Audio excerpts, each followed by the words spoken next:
तो हम बात करेंगे पंचायत एंड म्यूनसिपैलिटीज़ की। थर्ड लास्ट वीडियो है भाई जो हमारे पास पॉलिटी एमसीक्यूज के जो लेक्चर्स है उसका। उसके बाद इसके बाद दो और आएंगे, उसके बाद हमारे पास जो पूरी की पूरी सीरीज होगी वो रेडी होगी, है ना। और ऐसा इस सीरीज कभी यूट्यूब में नहीं मिलेगा यार कि देखो यार यहाँ पे जितने भी क्वेश्चन है ना सारे के सारे कॉन्सेप्चुअल हैं, सारे के सारे वो ऐसे क्वेश्चन हैं जिससे कॉन्सेप्ट क्लियर हो रहे हैं। क्वेश्चन आते होंगे इसी प्रकार की यूपीएससी में, वो हलवे वाले क्वेश्चन नहीं वन वर्ड में कि सही है गलत है। हम अभी किसी वीडियो में नहीं बताया कि सही है कि गलत है, हमने सही क्यों है और गलत क्यों है ये बहुत देखा है, ठीक है। बेसिक कॉन्सेप्ट जो दिमाग में रखने हैं वो हमने बताया यहाँ पे। तो स्टार्ट करते हैं पंचायत एंड म्यूनसिपैलिटी से। क्वेश्चन नंबर 1 क्या है? With reference to the 74th amendment act of 1992 which the following statement is are incorrect. 74th constitutional amendment act की बात करनी है भाई। हमसे क्या पूछा गया है? गलत पूछा गया है। The act has given a practical shape to the Article 40 of the Constitution and contain 29 functional items of the panchayats and deal with Article 243G।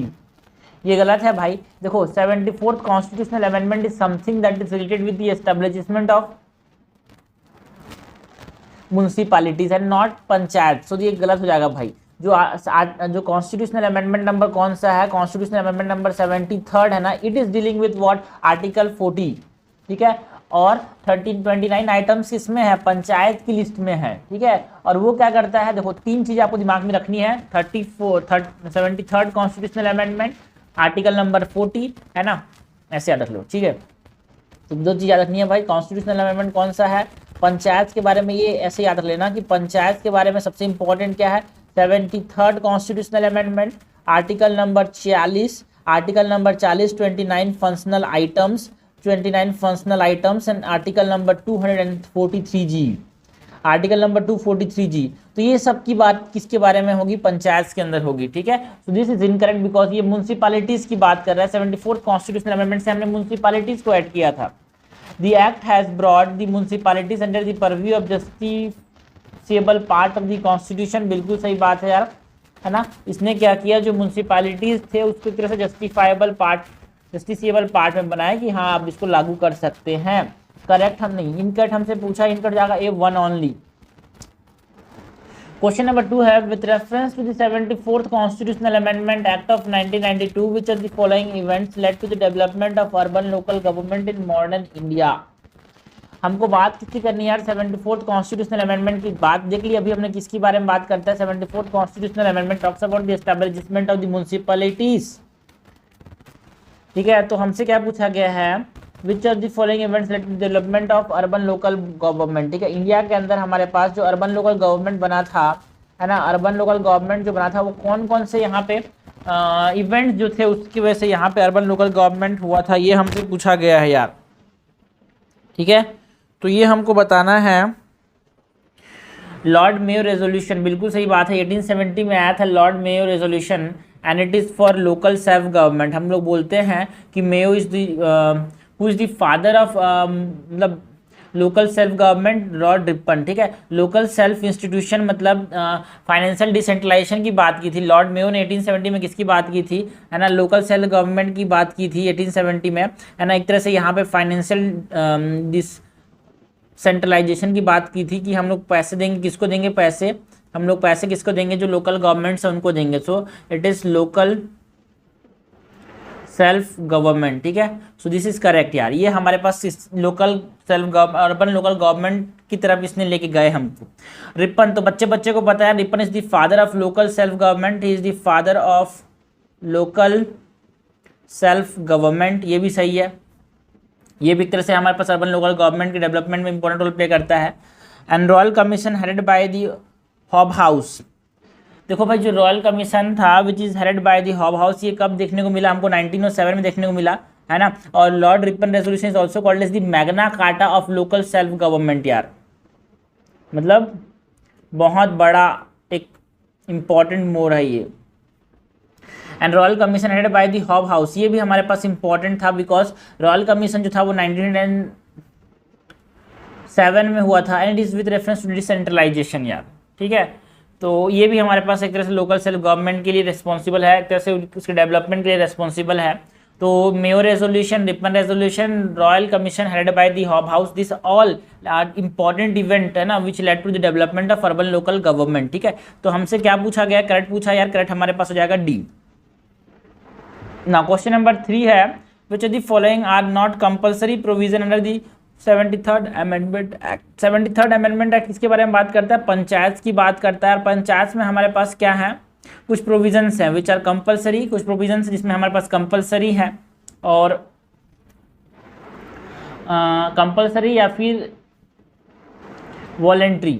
ठीक है, तो इसमें हमसे पूछा है नॉट कंपलसरी, मतलब हमसे पूछा गया है वॉलेंट्री प्रोविजंस की। ठीक है, तो कंपलसरी प्रोविजन के अंदर हमारे पास क्या है, organisation of the gram sabha is what, it is a compulsory provision. ठीक है, direct election to all the seats in the panchayat at the village, intermediate and district level. देखो भाई, डायरेक्ट इलेक्शन जो है क्या ये हमारे पास कंपलसरी है, बिल्कुल कंपलसरी है। ठीक है, नॉट कंपलसरी पूछा है ना। Fixing tenure of 5 year eight all the level of panchayat, बिल्कुल सही बात है यार, जो 5 साल का टेन्योर है वो हमारे पास क्या है, एक तरह से कंपलसरी प्रोविजन है यार। Providing reservation of seats for the member of backward classes, ये हमारे पास एक वॉलेंट्री प्रोविजन है, ये आप दे भी सकते हो नहीं भी दे सकते हो। ठीक है, establishment of the state election commission, जो स्टेट इलेक्शन कमीशन का जो एस्टैब्लिशमेंट है वो एक कंपलसरी प्रोविजन है। ठीक है, so this is a compulsory provision. Devolution of power and responsibilities upon panchayat, देखो भाई जो devolution of power and responsibilities upon panchayat जो है, it is not a compulsory provision यार, it is the not compulsory provision, it is a voluntary provision. आप चाहो तो करो वरना ना भी करो। ठीक है, सो हमारे पास नॉट कंपलसरी मतलब वॉलेंट्री में हमारे पास कौन कौन आ जाएंगे, 3rd and 5th ओनली। ठीक है, और भी बहुत सारे कंपलसरी प्रोविजन जैसे कि हमारे पास reservation of seats of STs and एससीज, ये हमारे पास क्या है, एक तरह से कंपलसरी प्रोविजन है यार, है ना। वुमेन का रिजर्वेशन 33% ये होना चाहिए हमारे पास, ये हमारे पास 33% का वुमेन, 33% वुमेन रिप्रेजेंटेशन, ये हमारे पास एक तरह से कंपलसरी प्रोविजन है। हमारे पास जो मिनिमम एज होना चाहिए है ना for contesting the panchayat, minimum age for contesting, ये हमारे पास 21 ईयर होना चाहिए, it is a compulsory provision, है ना। और भी बहुत सारी चीज़ें हमने मेन बात कर ली। ठीक है, और हर स्टेट हमारे पास क्या करना चाहिए, स्टेट फाइनेंस कमीशन बनाना चाहिए हर 5 साल में, जिससे फाइनेंशियल पोजीशन देखा जा सके पंचायत का। तो जो constitution of what, constitution of state finance commission,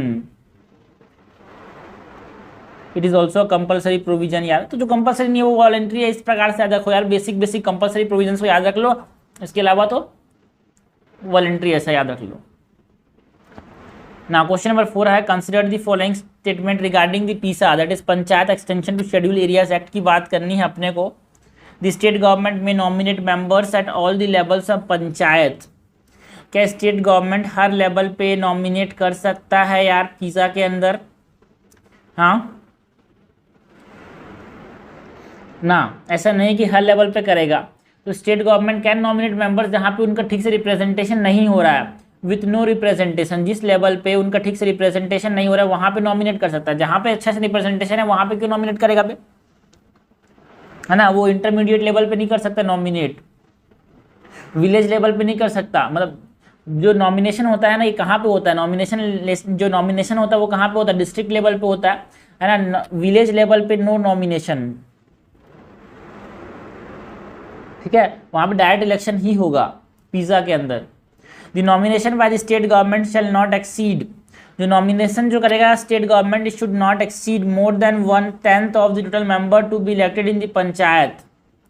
बिल्कुल सही बात है, जो नॉमिनेशन है स्टेट लेवल के अंदर, स्टेट गवर्नमेंट के अंदर, वो किससे नहीं होना चाहिए, मोर देन 1/10 नहीं होना चाहिए यार, it should not be more than 1/10 of the total member to be elected in the panchayat. बिल्कुल सही बात है। Only a member of the scheduled tribe can become a chairman of panchayat at all the level। क्या ये सही है भाई, बिल्कुल सही बात है। जो शेड्यूल ट्राइब का मेंबर रहेगा ना वही चेयरमैन बन सकता है पीसा के अंदर, because it is for schedule areas यार। एंड शेड्यूल एरियाज में हम ट्राइब्स की बात करते हैं, एंड शेड्यूल एरियाज जो होते हैं वो 5th शेड्यूल के अंदर आते हैं, याद रखना, कंफ्यूज मत होना। करेक्ट हमसे पूछा गया है, करेक्ट हो जाएगा यहाँ पे 2 and 3 ओनली, आंसर हो जाएगा बी। क्वेश्चन नंबर 5 है यार, consider the following statement, gram sabha is a village assembly comprising all citizens in the area of panchayat. जितने भी लोग होते हैं उनको हम ग्राम सभा बोलते हैं क्या? No, which are registered in the electoral rules. ठीक है, तो ग्राम सभा में वही लोग आते हैं जो रजिस्टर्ड है किसके अंदर? इलेक्टोरल रूल्स के अंदर, उन्हीं को बोल देंगे ग्राम सभा का पार्ट।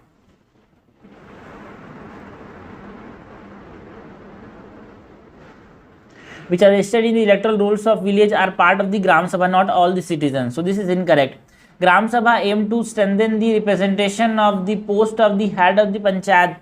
देखो भाई, जो विलेज असेंबली है ना, जिसमें जितने भी रजिस्टर्ड वोटर होते हैं ना, इट एम टू दी, है ना, स्ट्रेंथनिंग द रिप्रेजेंटेशन, नॉट ग्राम सभा। जो विलेज असेंबली है वो,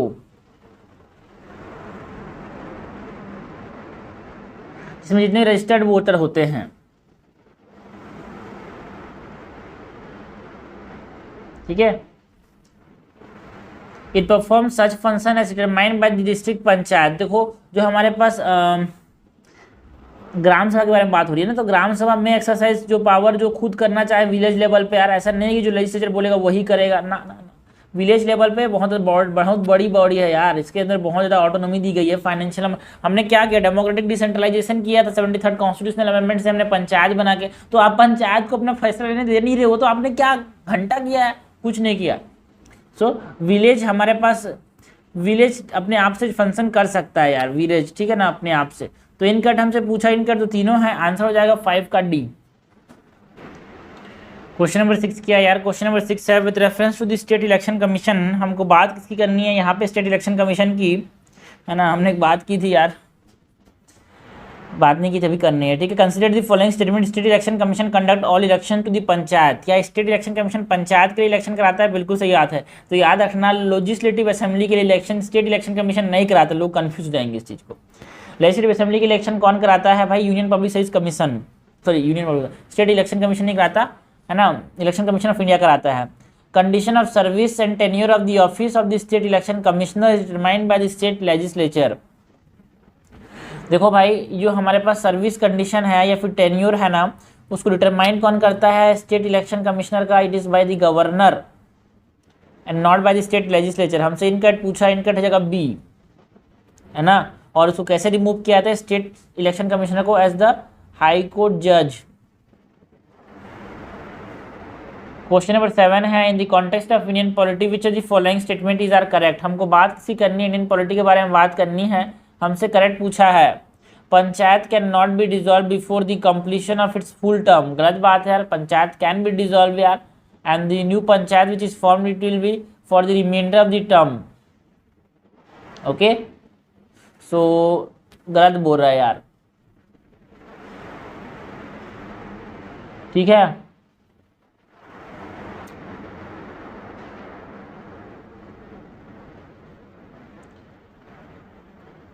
और डिसोल्यूशन के 6 महीने के अंदर हमारे पास नया चुनाव हो जाना चाहिए।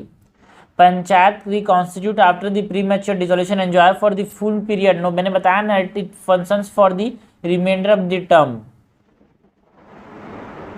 It is for the, suppose करो कि एक पंचायत 5 साल के था, वो 2 साल काम करने के बाद डिसॉल्व हो गया, तो जो नया पंचायत आएगा, ये पंचायत ए ओरिजिनल है, बी न्यू पंचायत जो आएगा, it is for the reminder of the term, that is for 3 years, ठीक है। So it is for reminder of the term. तो करेक्ट तो कोई सा भी नहीं है, तो आंसर जाएगा D, neither one not two is correct. Question number 8 है, which of the following type of urban local government are found in India. तो इंडिया के अंदर कौन कौन से टाइप के अर्बन लोकल गवर्नमेंट देखने को मिलते हैं यार? क्या नोटिफाइड एरिया कमिटी जो है एक अर्बन लोकल गवर्नमेंट है? बिल्कुल सही है, अर्बन लोकल गवर्नमेंट ही है, नोटिफाइड लोकल बॉडीज और नोटिफाइड एरियाज। कंटेनमेंट बोर्ड भी हमारे पास क्या है? अर्बन लोकल गवर्नमेंट है यार, है ना। Township, that is town area committee बोलते हैं नोटिफाइड एरिया कमिटी को। नोटिफाइड एरिया कमेटी हो गया, टाउन एरिया कमेटी हो गया, म्यूनसिपल कॉरपोरेशंस हो गए, है ना, पोर्ट ट्रस्ट हो गया, है ना, ये सब हमारे पास क्या है? टाउनशिप हो गया, ये सब हमारे पास क्या है? These are all types of urban local government, है ना। 8 टाइप के होते हैं अर्बन लोकल गवर्नमेंट में। पूरा बता दूं तो यहाँ पे हमारे पास 8 टाइप के होते हैं। यहाँ पे 4 लिखे हुए हैं, इनके अलावा municipal corporation, municipality town area committee and special purpose agency.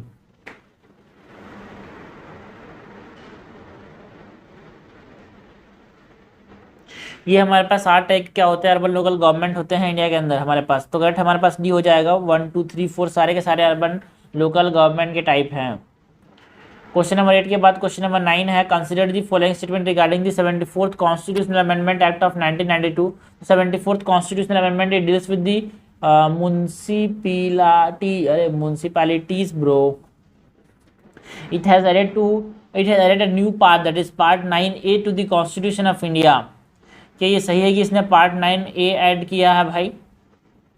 देखो बिल्कुल सही बात है। 74th कॉन्स्टिट्यूशनल अमेंडमेंट जिसने म्यूनसिपैलिटीज को ऐड किया, पार्ट 9A जिसको हम बोलते हैं अर्बन लोकल गवर्नमेंट, ठीक है। It gave constitutional status to municipalities, ये भी सही है यार, कॉन्स्टिट्यूशनल स्टेटस इसने दिया। It aim at financing and making urban government independent of the state government. ना ना ना ना, इंडिपेंडेंट होने की बात नहीं करता यार, ये बोलता है it will strengthen and revitalise the urban government, ठीक है। जिससे क्या कर पाएगा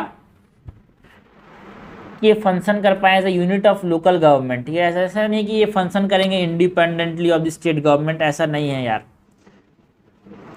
तो करेक्ट हमसे पूछा गया है, कट जाएगा C 1 and 2 only. Question number 10 है, with reference to municipalities consider the following statement. हमको बात किसी करनी है यार, म्यूनसिपैलिटीज की बात करनी है। तो म्यूनसिपैलिटीज के बारे में स्टेटमेंट नंबर 1 क्या है, all the members of municipality are elected directly by the peoples of the municipal council. All the members are elected directly, कि ये स्टेटमेंट सही है भाई? बिल्कुल सही है। जितने भी मेंबर्स होते हैं म्यूनसिपैलिटी के अंदर, सारे के सारे जो पीपल जो रहते हैं ना म्यूनसिपल एरिया में, उसको इलेक्ट करते हैं, ठीक है। ऐसा नहीं कि कोई यहाँ पे है ना जिसको हम वार्ड बोलते हैं, ठीक है। दिस इज करेक्ट, याद रखना। यहाँ पे लोग गलती करेंगे, सोचेंगे यार कुछ तो नॉमिनेट होंगे भाई, लेकिन यही तो ट्विस्ट है दोस्त कहानी में, कि आपको जो लगे उसी को तो एग्जामिनर दे रहा है कि गलत सोचते हैं लोग बोल के। तो ये याद में रखना है। The ward committee are constituted within the territorial area of a municipality.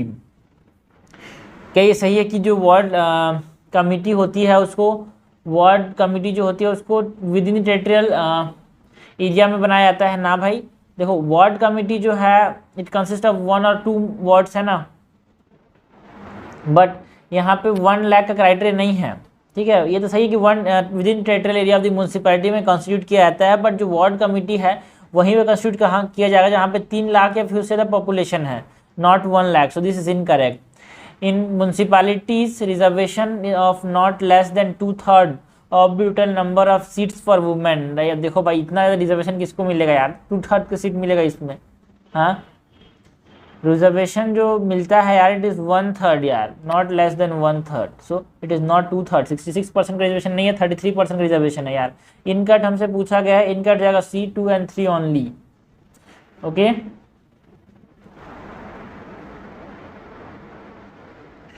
Question number 11 क्या है, which the following is are the source of revenue of the municipal corporation. Source of revenue की बात की गई है किसके लिए भाई? हमारे पास म्यूनसिपल कॉर्पोरेशन के लिए। पिलग्रिमेज टैक्स, क्या ये सही है? बिल्कुल।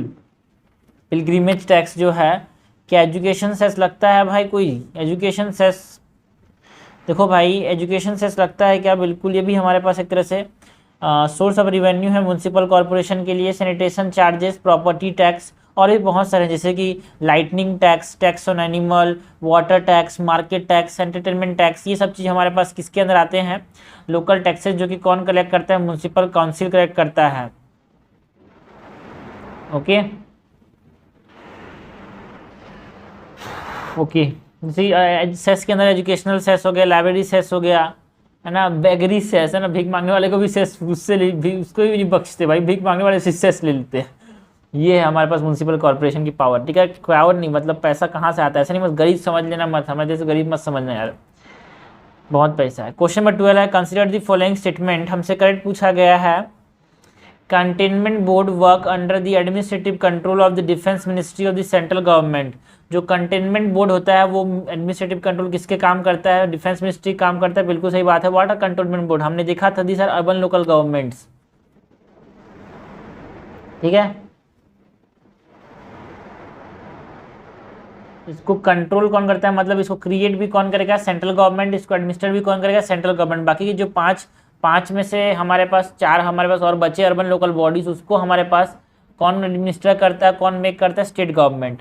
अ cantonment board consist only of nominated members, ना भाई ना, इसके अंदर नॉमिनेटेड के साथ साथ इलेक्टेड मेंबर्स भी होते हैं। It is elected plus nominated. This is incorrect. The executive officer of the containment board is appointed by the president of India. जिसमें executive officer होता है containment board का, क्या उसको president अपॉइंट करता है भाई ना? तो कौन अपॉइंट करता है यार इसको? Vice president. ऐसा है क्या ना भाई? देखो जो एग्जीक्यूटिव ऑफिसर है यहाँ पे वो कौन होता है यार? जो मिलिट्री ऑफिसर होता है ना, जो कमांडिंग करता है इस बोर्ड को, ठीक है, और इसको इलेक्ट किया जाता है। It is not appointed by the president. जो है ना मेंबर्स होते हैं उनमें से आपस में क्या किया जाता है, अपॉइंट किया जाता है, मतलब इलेक्ट किया जाता है।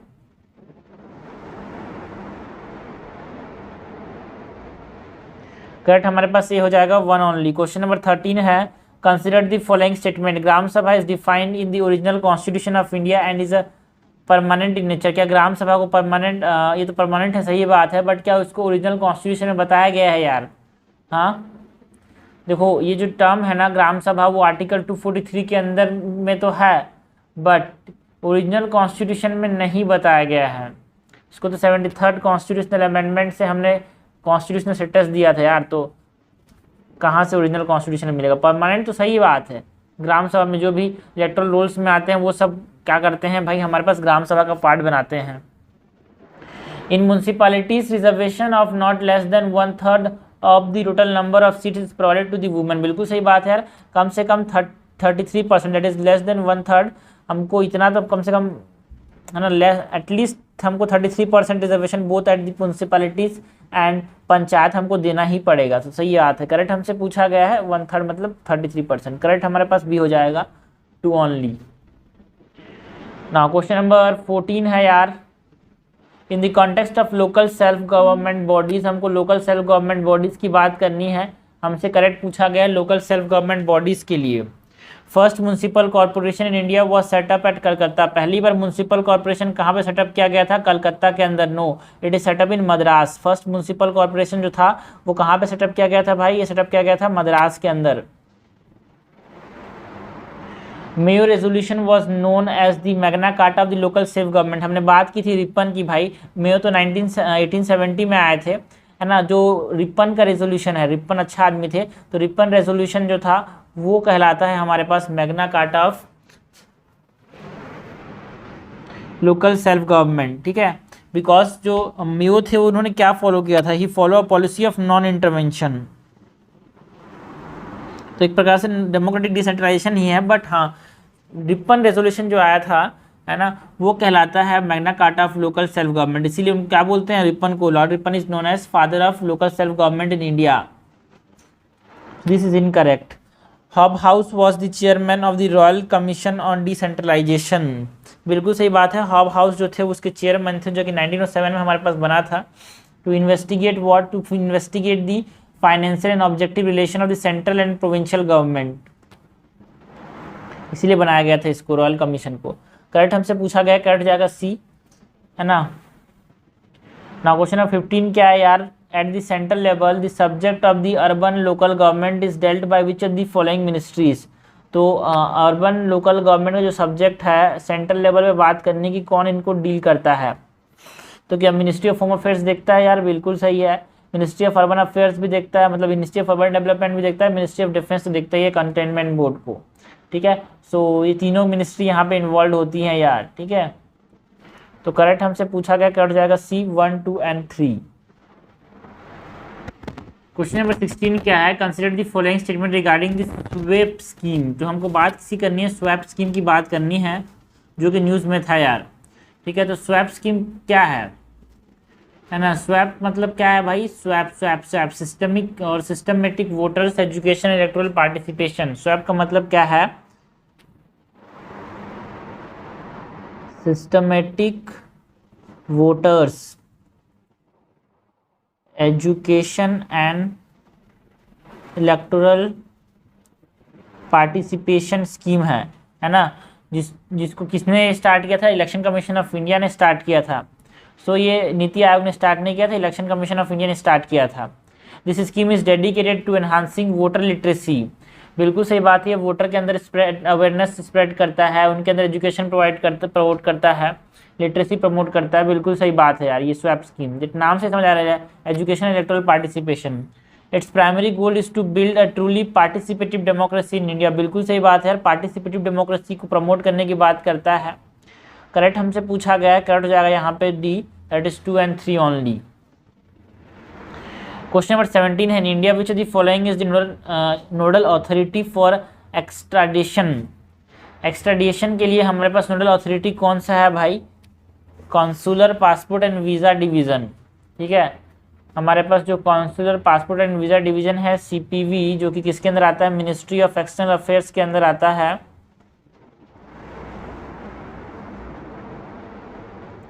वो हमारे पास is the nodal authority for extradition. Extradition क्या होता है ना? Surrender of one state to another a person who are wanted for crime. मतलब एक पर्सन है, एक स्टेट A में है, स्टेट B के लिए क्रिमिनल है, तो ये एक आदमी जो पर्सन है उसको B को दे देता है, इसको बोलते हैं एक्सट्राडिशन। तो एक्सट्राडिशन को कौन देखता है भाई? Consular passport and visa division, जो कि मिनिस्ट्री ऑफ एक्सटर्नल अफेयर्स के अंदर आता है। क्वेश्चन नंबर 18 है, the term Gujral doctrine is sometime mention in the news in the context of. तो जो गुजराल डॉक्ट्रिन था वो न्यूज़ में था भाई, किस कॉन्टेक्स्ट में गुजराल डॉक्ट्रिन न्यूज़ में था? In relation with neighbourhood. कौन से नेबरहुड है ना? जो छोटे छोटे नेबरहुड्स हैं उनके आसपास के। नो फर्स्ट यूज पॉलिसी, ना भाई इससे कोई रिलेटेड नहीं है ये। ठीक है, इसमें गुजराल डॉक्ट्रिन में 5 प्रिंसिपल है यार, है ना। Does not demand reciprocity, no South Asian country should allowed its territory, है ना, to be used against the interest of another. जैसे कि श्रीलंका में हमारे पास चाइना इस्तेमाल घुस के इंटरप्रेट कर रही है इसको देख के, है ना। No country should interfere in the internal affairs of the another country, ये सब यहाँ पे दिया हुआ है। ठीक है, यहाँ पे पीसफुल बायलैटरल डायलॉग बनाने की बात करते हैं, कोई कन्फ्लिक्ट नहीं करेंगे इसकी बात करते हैं। तो ये सब गुजराल डॉक्ट्रिन के अंदर आता है। क्वेश्चन नंबर 19 है, with reference to the law commission of India consider the following statement. हमको लॉ कमीशन ऑफ इंडिया की बात करनी है यार, लॉ कमीशन ऑफ इंडिया की बात करनी है। Consider the following statement. Law commission was first time established by the charter act of 1833 and was chaired by Lord Macaulay. बिल्कुल सही बात है, लॉ कमीशन पहली बार 1833 के अंदर बनाया गया था और उस समय चेक मैकॉले ने इसको हेड किया था, है ना। एस्टेब्लिश किसके किया था? चार्टर एक्ट ऑफ 1833 को हम क्या बोल सकते हैं? फर्स्ट लॉ कमीशन बोल सकते हैं। It undertake research in law making reform and enacting new legislation. बिल्कुल सही बात है, लॉ मेकिंग में यहाँ पे इसने रिसर्च किया, न्यू रिफॉर्म्स बनाने की बात की, रिफॉर्म्स लाने की बात की, लेजिस्लेशन बनाने की बात की इसने। तो हमसे करेक्ट पूछा गया यार, करेक्ट हो जाएगा बोथ 1 and 2, आंसर हो जाएगा C। क्वेश्चन नंबर 20 है यार, consider the following statement about the anticipatory bill in India. Anticipatory bill बहुत इंपॉर्टेंट टॉपिक है यार। एंटीसिपेटरी बिल क्या होता है? Constitution of India provide for anticipatory bill under article 20। देखो भाई ये CRPC के अंदर मेंशन्ड है, ठीक है ना। 438 ऑफ द CRPC के अंदर मेंशन्ड है, कॉन्स्टिट्यूशन के अंदर एंटीसिपेटरी बिल के बारे में मेंशन नहीं है। ठीक है, this is incorrect. The superior court can set aside an anticipatory bail order of the lower court. बिल्कुल सही बात है, जो सुपीरियर कोर्ट है ना, सपोज करो लोअर कोर्ट ने यहाँ पे एंटीसिपेटरी बिल किसी को दे दिया, तो उसको हायर कोर्ट जो है, सुपीरियर कोर्ट जो उसको क्या कर सकता है? असाइड कर सकता है, सरका सकता है। बिल्कुल सही बात है, करेक्ट हमसे पूछा है, करेक्ट जगह B। पहली बात तो ये एंटीसिपेटरी बिल क्या होता है? एंटीसिपेटरी बिल मतलब समझना भाई, है ना, कोई भी आदमी जैसे कि ऑफेंस किया है, मटेरियल नहीं मिल रहे हैं, फिर भी उसको क्रिमिनल नहीं है बोल के एंटीसिपेटरी बिल दी जाता है। एंटीसिपेट किया जाता है कि क्रिमिनल नहीं है बोल के उसको छुट्टी दे दी जाती है। तो CRPC के अंदर मेंशन्ड है, आर्टिकल 20 में नहीं मेंशन्ड है। Article 20 talks about no post factor law and right against self incrimination और no double jeopardy. Which of this following statement is are correct regarding citizenship. हमसे क्या पूछा है? सिटीजनशिप के बारे में पूछा है। सिटीजनशिप के बारे में करेक्ट पूछा है। In India only parliament has the power to make laws regarding citizenship. बिल्कुल सही बात है। और हमने देखा सिटीजनशिप के बारे में आर्टिकल नंबर 5 से 11 में बात की जा रही है, और सिर्फ पार्लियामेंट के पावर है कि वो नियम बना सके सिटीजनशिप के regarding. Loss of citizenship can only happen by renunciation, ना भाई ना, डेप्रीवेशन से भी हो सकता है ना, रिनंसिएशन से भी हो सकता है, टर्मिनेशन से भी हो सकता है। सो दिस इज इनकरेक्ट यार, हमसे करेक्ट पूछा गया है, करेक्ट हो जाएगा ए, वन ओनली। तो लास्ट क्वेश्चन हो गया। हमने म्यूनसिपैलिटीज एंड पंचायत की बात की यार, ठीक है, बहुत इंपॉर्टेंट पॉइंटर्स कवर किए हैं, और दिमाग में ये रहेगी चीज़ें यार, कॉन्फिडेंस इसी से आता है, ठीक है, हमको कॉन्फिडेंस बहुत जरूरी है प्रीलिम्स क्रैक करने के लिए।